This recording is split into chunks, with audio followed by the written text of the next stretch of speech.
In Transurfing, the concept of fate is based on an alternative model of the universe. Before you wave your hand in disappointment and decide that you are being fed yet another chimera, remember that every known concept of fate originates from a specific worldview, which in turn is based on a number of unproven principles. For example, materialism is founded on the proposition that matter is primary and consciousness is secondary.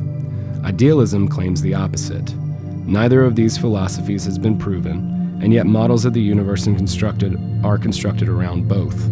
Each model is convincing enough and has its own loyal defenders. Both materialism and idealism explain the phenomenon of the world via philosophy, science, and religion, and both are right and both are wrong in their own ways. Man will never be able to describe absolute truth with total accuracy because the notions used in our attempts to describe the truth are of themselves relative. There is a well-known parable about 3 blind men who describe an elephant by studying it with their hands.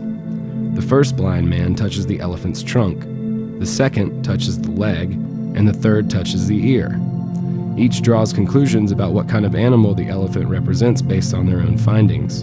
It would be pointless to try and prove that only one description of the 3 is correct. What is important is that the description be relevant and applicable. You have no doubt heard the idea expressed that reality is an illusion created by the mind, but no one has explained in detail where the illusion comes from. Does it mean that we are all, in a sense, watching a film? Of course, it is highly unlikely that a concrete, rational substantiation of this idea will ever be upheld.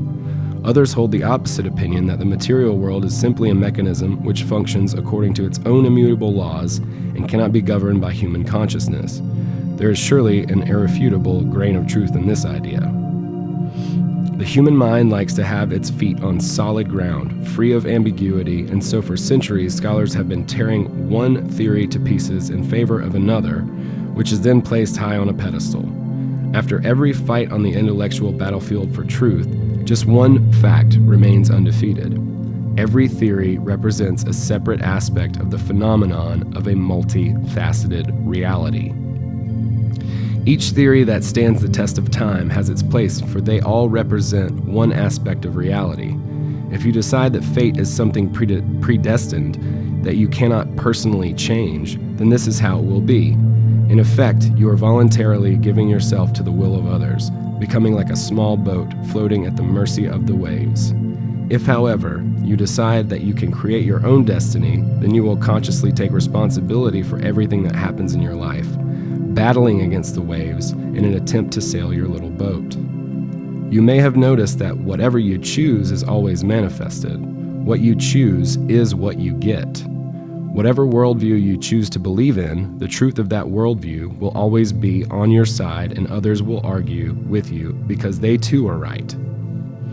Any aspect of reality can be taken as a starting point and subsequently developed into a whole field of knowledge, and it will have logical consistency and successfully reflect one manifestation of reality.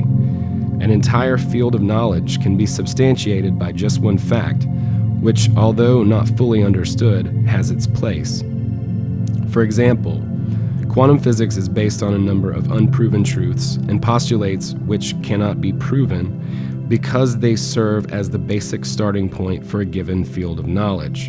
In quantum physics, a microcosm sometimes acts as a particle and sometimes as a wave.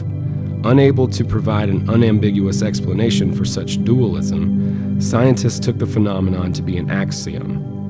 The postulates of quantum physics bring together different aspects of reality in all its diversity of form, just like the blind men in the parable in one case proclaimed that the elephant functions like a stump, and in another, like a snake. If in describing the microcosm one chooses to start with its particle quality as fundamental, then one arrives at the model of the atom created by the famous physicist Niels Bohr. In the Bohr model, the electrons rotate around the nucleus like in the planets in the solar system. If, on the other hand, one takes the main quality to be the wave, then the model of the atom will look like a blurry dot. Both models work reflecting different manifestations of reality. In this case, too, one could say that the scientists get what they choose. Any manifestation of reality can serve as a postulate, or the basis for an argument which will undoubtedly make sense and have its place. In search of truth, people have always striven to understand the nature of the world, studying its individual parts. Bodies of scientific knowledge were created to describe and explain the various phenomena of nature, and often they contradict each other. The nature of the world is one, but it reveals itself to us in many guises. As soon as one face has been studied and explained, another appears that does not fully correspond to the first. Scientists have attempted to overcome these contradictions by encompassing the diverse manifestations of reality in a single model of the universe, but this is no easy task. There is one irrefutable fact that unites and reconciles all branches of knowledge, and that is the diverse and multifaceted nature of reality. Variability is the world's most fundamental quality.